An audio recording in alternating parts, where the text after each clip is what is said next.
What's going on, YouTube? It's Trey here, and today is Thursday, so I'm gonna try something different. Today I'm gonna do a throwback Thursday, and I'm gonna do it on a classic, Set It Off, in 1996. This movie, it stars Jada Pinkett Smith as Stony. You have Queen Latifah as Cleo. You have Vivica A. Fox as Frankie, and you have Kimberly Elise as TT. And it was directed by Felix Gray, and for some of his work that he done consisted of The Italian Job. It consisted of Friday, if you all know Friday. It consisted of also The Negotiator and many more. And also The Fast and the Furious. But this movie, when it came out in 1996, it had a film box office of $41 million. And it was only at a budget of $9 million. So they made their money back and then some. And pretty much the movie, it focuses on a group of friends for the main cast that I just named off: Stony, Cleo, TT, and Frankie. And they're living in the projects called Acorn Projects.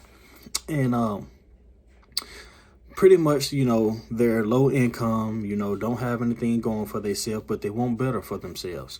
They work for a janitorial service called Luther's Janitorial Services. And, they're just trying to find a way out the ghetto. And so first and foremost, the movie kicks off with Frankie. She is a bank teller for one of the big banks downtown Los Angeles. And so one day she's at work and she sees one of her homeboys from the Acorn Projects. And he comes in, she's thinking everything's sweet and dandy. Next thing you know, he pulls out a strap on her. Give it up, He robs the place, him and with two other of his homeboys. And so they end up robbing the bank, and she doesn't want anything to do with it. She knows him, but she didn't have anything to do with the situation. And so, now she's caught in between friendship, and she's caught in between work, and she's just in the middle of it. And so a catastrophe kicks off, police come in, guns are blazing. The movie starts right off. Boom, boom, boom, boom, boom, boom. And I must add, it was a pretty good introduction scene. It got me drawn into my seat. It had me like really glued in. Okay, I'm locked in now. I see this going on. Let me see where this ride finna take me.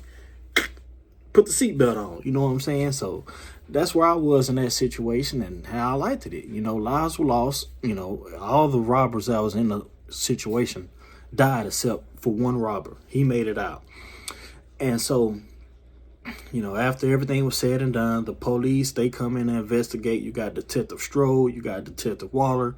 They come inside, they get the case in the place, finding out what was going on. They interrogate Frankie, they find out the situation, and they end up finding out, Frankie knew of this guy, was friends with him, and so that doesn't look good on Frankie's behalf because she's working there. So her boss ends up thinking that she had something to do with it, that she had something to do with him coming in robbing the place. But aside from the fact of Frankie being there for 2+ years, if she wanted to have the place robbed, she could have had it done within her first week. She was always on time. She was a good employee. She gave her all to that job because where she's from, they don't have nothing. So she was trying to make it out, and that was her way out. And, with the boss just firing her for, guilty by association, that was just messed up. So that's where it was with that. That's Frankie's story. So moving on to the next character in Stony. You have Stony. Stony pretty much played the big sister role, the little bit sister. She was the sister, not only legitimately a sister, but she was also a sister, towards the little friend group. She had that motherly advice and sisterly advice that she could give off. She just had that persona about her. And so with Stony, Stony was from the same area, but she only had her brother. Both her parents died, in a tragic accident. And so it was just her and her brother. She had to look out for her little brother. Her little brother, trying to keep him on the straight and narrow. She wanted to see him make it out to college. He's supposed to have made it into a college, and everything. But, as being a hard-headed little brother that some people have or know about in this situation, they don't always want to do right. They want to take the wrong, easy way out. They don't want to follow the straight and narrow. It's hard for him to do that. He had a promising career, play ball or do whatever he was going to do. He wants to be a thug like they all do, So, yeah, that's what he ends up doing. And, with that one robber that escaped from the beginning of the movie, Stevie, Stony's brother, Stevie ends up going to go meet up with the guy, and have a celebration on going off to college. The guy had got him a bottle of liquor, in celebration of, hey, you made it out, man. Congratulations. But all friends, they ain't really your friend. He ended up pretty much having Stevie set up. He had a certain description about him. He had a tattoo cut in the back of his head. So with that tattoo cut in the back of his head, had AP representing the AP apartments, Acorn Projects. And he ended up getting it cut in Stevie's head. So Stevie ended up getting that cut in his head. And as Stevie went to walk out, the police already had the place surrounded. They had all officers around. And they end up, having a standoff with Stevie, telling him to freeze, put your hands up, so as he was doing that, he had the bottle in his jacket pocket. So he took the bottle out. As he took the bottle out, you know what happened? He got shot up. Under the command of Detective Strode, played by John C. McGinley, Detective Strode ordered them, hey, shoot. He got a gun. And officers, they just got to shooting. Guns got to blazing. And so after further investigation, after he looked over everything, come to find out Stevie did not have a gun on him. And I like that scenario in that situation because in the 90s, it was real bad with police brutality. We had the Rodney King beating. It was a lot of different, stuff going on with blacks and police back at the time. And this movie did a real good job in capturing that moment, And so I really liked it that it really, drawed you in, if you understand it, you're really from the culture, and you don't even have to be from the culture to know the situations and stuff that went on back then and then now. But still, that was a real good job in how they did that and still put that police effect like, man, this could really happen. And that drawed you in. That drawed you in emotionally to the movie. And I really liked it that. I really enjoyed that. And so, moving aside from Stony, you have Cleo. And Cleo, which is played by Queen Latifah, she was the muscle. She was the muscle of the group. She was that person that you need a job done. Hey, go get Cleo. Cleo will get it done. That's who she was. And, she brought that out in the rest of the group. You have that one friend that's down to do whatever. As long as you know they down, you're going to be down too. So it's good that you have that person. And then also you have TT that was played by Kimberly Elise. She was the soft-spoken single mother. And all she wanted was to give her child a better life that she didn't have, growing up. And she wanted to be able to one day get money, work well, and, just get her son out the Acorn Projects, into a better life and a better environment so he can grow and be the best that he could be. So pretty much the movie is just based on all four of the women being hard up for money. They end up, so with them being hard up for money, they decide to start robbing a bank, sitting around at the projects just talking about it. They decide, hey, we can't do nothing. We work for Luther. Luther is a piece of crap. He don't pay us good. This is not going to work. We got to do something else. Let's go rob a bank. At first it seems so far-fetched and it seems crazy, but then as they start thinking and realizing like, hey, we really don't have another way out. We don't have no kind of college degrees. We don't have no kind of good education to get a fancy type job. This is our only way out. And so with it being like that, and also Frankie being hell-bent on revenge from getting fired, Stony is at a phase in her life now, like, I lost my brother, I lost my mother, I don't really have nothing else to live for, so I'm down to do it. You have, you have Cleo just want to be there just to rob and shoot. And, you have TT. TT ends up going in a situation and a scenario to where her child ends up getting taken away by CPS. CPS ends up taking her child away because she could not afford childcare and had to end up taking her son to work with her. And, as them being a janitorial cleaner service, it was chemicals laying around, bleach and detergents and stuff like that to clean appliances and wipe down tables. He got a hold to it, crawled away, got a hold to it, and end up swallowing some, getting poisoned. But he ended up being fine throughout the movie. But, CPS is going to get involved because they're looking at that as neglect. And they gave her an ultimatum.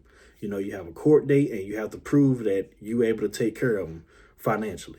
Those were two things that they had to put in front of her. So now she's looking at the fact, I got to do this. I need that money. I need that money. That's that was their, motives and everything like that. So as the movie go on, they're serious about it now. So they start casing banks. They start finding different banks, starting small with small little local banks. I think they hit one bank for like $12,000. So, after that, they felt they can do it all then. And so, overall, strategic and clever how they was thinking they were going to get it done. Because with Frankie being able to know the ins and outs of banks, know what vaults have the most money, which banks will be good with the money that they would want to get, with Frankie having that inside knowledge, that actually helped them a little bit. But at the end of the day, they just got lucky. They wasn't good at robbing banks at all. There were 4 women, not saying that got anything to do with why they wasn't good. They just weren't good at all. It wasn't clever, they was unorganized, they were sloppy. And just overall, they got lucky with the first few heists. But that luck soon ran out and caught up with them in the end. So while that was happening, they started casing different banks and, robbing different banks. So one day in particular, they end up casing a bank. And this is where Jada Pinkett Smith, Stony, she ends up meeting her love interest, Keith. He's a bank manager, and Keith is played by Blair Underwood. And she ends up falling for him throughout the movie. And they start going on dates. They start, hanging out. And I really like this. You felt that connection and that vibe with them in the movie. And not to mention, every time they got up or met up with each other, really what impacted it a lot was the score. The songs, the moves that was set when they come around. You really felt that love interest, especially when that Don't Let Go got to playing by In Vogue. When they had that little scene right there. Now, that scene was very well directed. I mean, I was watching it.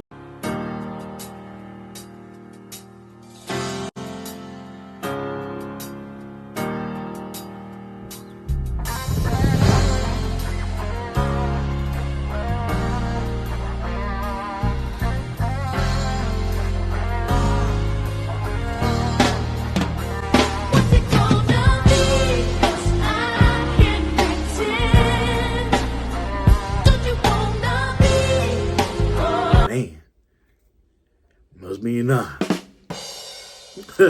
So it was all really well directed. Whenever they two was on stage, the chemistry was just real good. But aside from the fact of that movie, as the movie progressed, they start to find more banks. Still being successful while at the same time not being so good at it.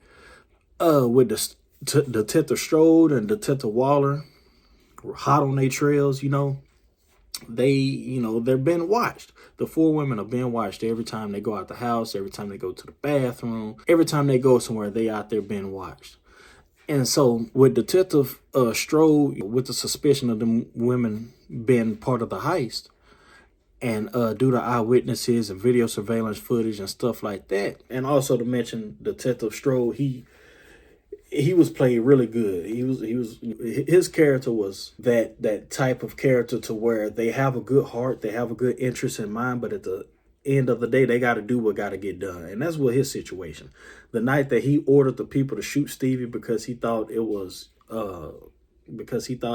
armed, you felt when he was apologizing and sympathizing with Stony, that he felt bad for that situation. He regretted it, and then finding out after he got shot that Stevie was a good kid, that he was had no criminal background. He lost both his parents, he really showed hurt when that happened. But at the end of the day, he still has a job to do, and he gonna do it. So as the movie goes on and progress, they're robbing more banks. They end up accumulating quite a bit of money. I think at one point they end up accumulating $75,000. And so they need somewhere to stash that type of money, right? And they can't go to another bank and put it in there, because then the bank gonna raise red flags like, where the hell y'all getting all this money from? You know, so these beautiful, bright black women decide to store the money in a hotel that they're cleaning. Why? I don't know. Because throughout the movie, you see they're strictly in a hideout that Cleo is living out of. Why couldn't you just put the money in there? Why would you put it inside of a building that not only if you can see it in this big old air duct vent, that other people can see it too? And that's what got them screwed. They end up putting this money in this big old air duct vent, and they end up getting robbed for it by none other than their sorry, lousy boss, Luther. Luther found the money, and he ran off with it. He ran off on the plug, you know. So so as the girls find out that it was him, when they come into work the next morning and find that Luther quit, he just up and left. He sold the business to another company. Now that company is taking over. So he gone. He out the business. He done got his bread. He out. But why he would stop his own cleaning business over $75,000, I would never understand that part.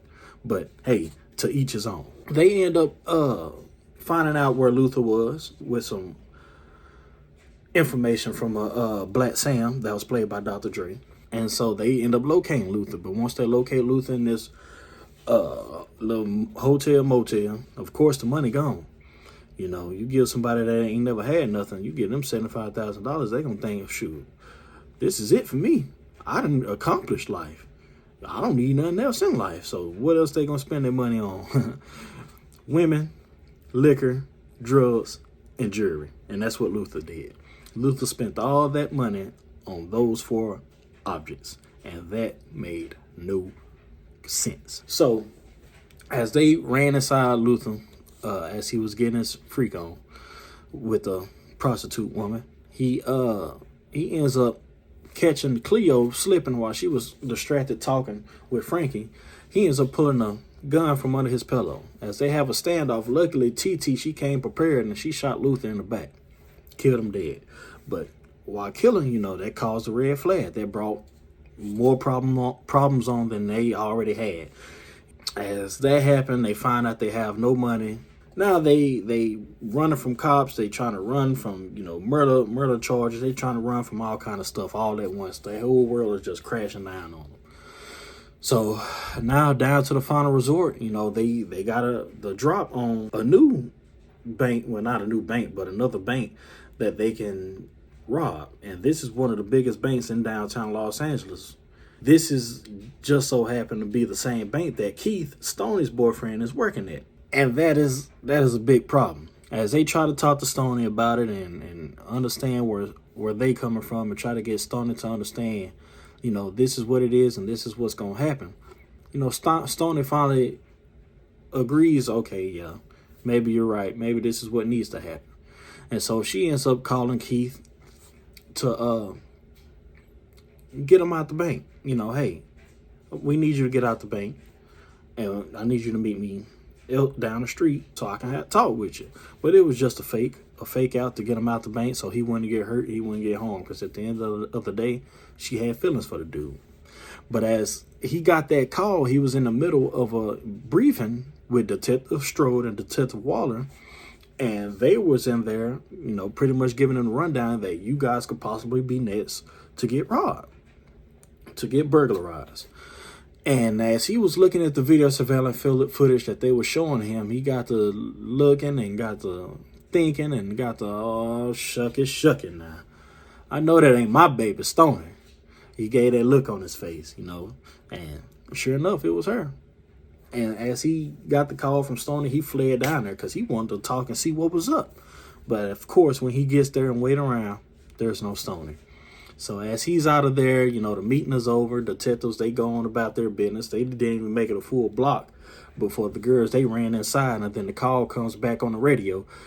Hey, we're getting robbed. So the police, they have to turn back around, you know, to go assess the situation. As we mentioned, there wasn't good to begin with the robberies, and they went with one of the hardest banks to rob. That's highly guarded, highly security, and they just wasn't ready. So Detective Waller and Detective Strode, they end up coming back and they have a standoff.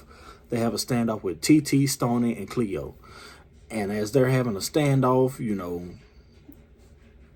Detective Strode is finally telling them, getting them to be able to put their weapons down, put their hands down, stop, don't do this. Detective Strode, he was pleading with Stony and letting Stony and Cleo know that, hey, you guys do not have to do this. Stony, I'm so sorry for your brother. If I could take that day back, I swear to God I would. I promise I did not mean to kill him.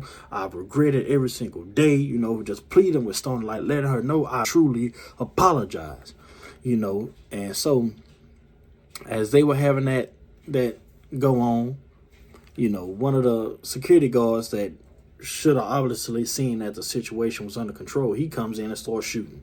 He starts shooting at Cleo and TT and Stony, and ends up popping TT a couple times.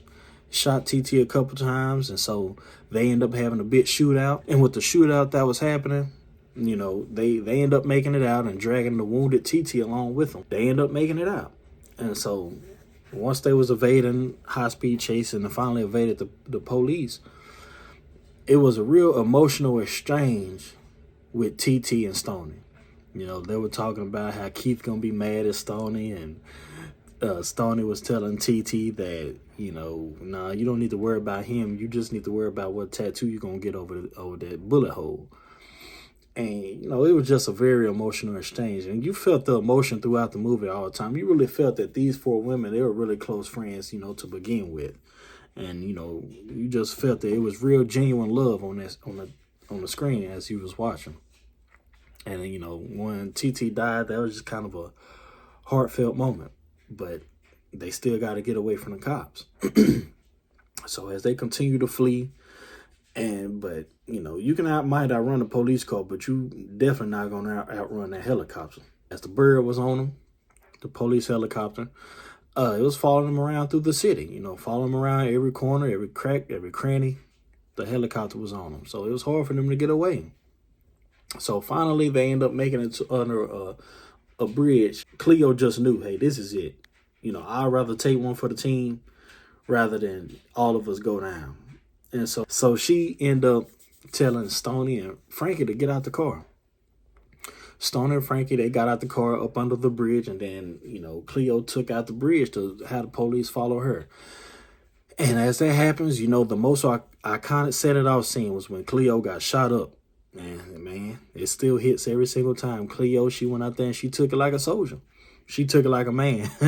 Yeah, see what I did there? But yeah, Cleo, she took it, she took it like a man. She ended up getting out, and, guns are blazing. She got shot up multiple times, and she really took one for the team. And so as, she ran off, she did her thing, died off. You had Frankie and Stony, they ran the opposite way.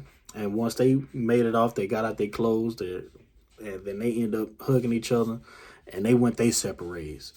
Frankie went over here, Stony went down this way, and so that was it. They will hope to meet up sometime in the future if they both get away, which didn't happen. And so as Frankie, she runs off, she ends up getting caught by Detective Strode and a whole LAPD police force. And then Stony, she ends up getting lucky to find a bus that's just so happened to be going to Mexico that night. So she gets on the bus, she gets in her little Mexican sombrero hat disguise, and she gets on the bus and takes a seat. And so as she ends up, as the bus ends up taking off, you have the bus ends up passing by the scene where Frank is held up by Detective Strode is trying to negotiate with Frankie, trying to tell her, put the guns down. I just need you to cooperate, it'll all be okay. But Frankie looking at the fact, you wasn't there for me when I got robbed, and y'all was blaming it on me because I knew him because we were from the same apartments at the beginning of the movie, same projects. That's, I understood where she was coming from on that, but at the same time, I mean, what do you expect them to think?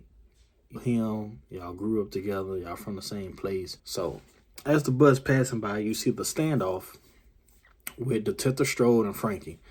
And so they're having a standoff. Detective Strode is trying to plead with Frankie to put the gun down. You don't have to do this and that. But Frankie not trying to hear it. Frankie looking at the fact, I'm caught. I don't have nothing else to lose. Y'all just gonna have to kill me. So Frankie, she tries to flee and run and turns around and sees Stony on the bus passing by. And so she tries to take off.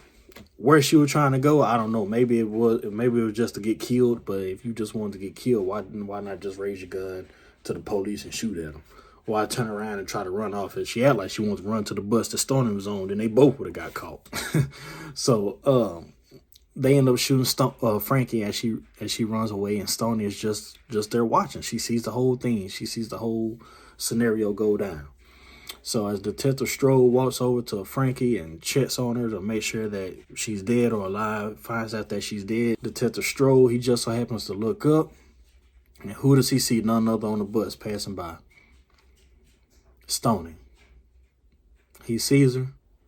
Stony sees him. They lock eyes. They make eye contact. But going back to what type of person that Detective Strode was, he understood what happened to her brother. He understood what happens to her. He knew that she wasn't a bad woman, and felt truly and dearly bad for the death of her brother. So he looks away. Detective Strode looks away. And I like that moment because it gave you that sense of, oh, shucky. Now, what's finna happen? Is he about to say, hey, there's Stony? Or is he gonna be a real one? He understood what he did, and he regretted every single night. The man probably can't sleep. He looks away, and he made sure nobody else was looking, and he turns around and walks off. And the bus steady passed by, and Stony, she goes on about her merry little way to Mexico. And she finally makes it to Mexico, have a bag full of money, and, just living life. She cuts all the hair off, cut it down to a natural scalp. And she makes one last phone call to Keith, letting him know, thank you. You knew who it was. You knew it was me. But at the same time, you didn't tell on me. You could have gave me up. You could have told the people where I was. And you didn't. And I thank you dearly for that. And that was the last time they spoke. And then after that, the movie went off. I mean, it was a real good movie, man. I watched it. It brought back a lot of nostalgia from when I was a kid watching it. I was 4 years old when this movie come out. But it was good. It was good to come back with the eyes and the way I see things now. And it was just a nice experience. And this was a really good movie. Heartfelt movie. You felt the connection. The acting was great. The score was great. It didn't have just the type of action scenes that you have now, but for a heist movie, you got your suspense. You got your thrillers. You got your oh shoot, it's kind of close. Is they gonna make it? You got your emotion. You got everything tied into one in this movie, and all was executed fairly well for what it was. And so I rate this movie a 7 out of 10, and I definitely recommend it to anyone that has never seen Set It Off. This is something, that we grew up on and that we know about. And as far as we, just we. You can take it how you want. We. But it's just something nice. It's just something nice to see. Something you can sit down and watch and have a good time and enjoy it out of. No matter what race, what color you are, what shape, what size, whatever. Yeah, so that's my review for this. If you like it, please give me a thumbs up, like, comment, subscribe, and let me know what other movies you would like or for another Throwback Thursday. I'm gonna try to do these maybe every couple weeks or so. That's it. There you have it. Thank you for watching. Also, remember, follow me on TikTok and Twitter at Trey Seen It Too. And also, it's possible if you've seen it, I've seen it too.